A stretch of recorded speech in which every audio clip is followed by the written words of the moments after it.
से वो देखी और उनकी जो टाइम लाइन है वो फिक्स की गई है कि जैसे आपको पता है हमारा सीमेंट का दल जो है जी, तो वो दिसंबर तक जो है वो पूरा हो जाएगा और उस पर गाड़ियाँ चलेंगी।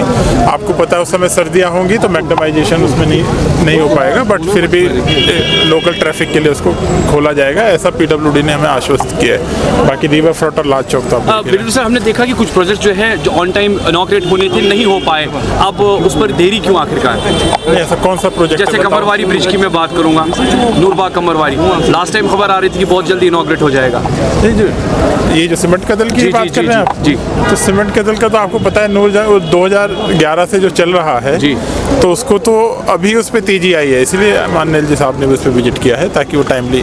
कुछ लेटेस्ट प्रोजेक्ट्स हैं जिन पर अभी बात हुई है या अमेंडमेंट्स होनी है? नहीं, बिल्कुल है, जैसा आपको पता ही है रिवर ट्रांसपोर्ट एक अपने आप में अपने एक इम्पॉर्टेंट प्रोजेक्ट है। Right. उसके अलावा भी आप देख ही रहे हैं वो तो है। अब मैं ज़्यादा अभी कहता ठीक नहीं लगता। Thank you very much.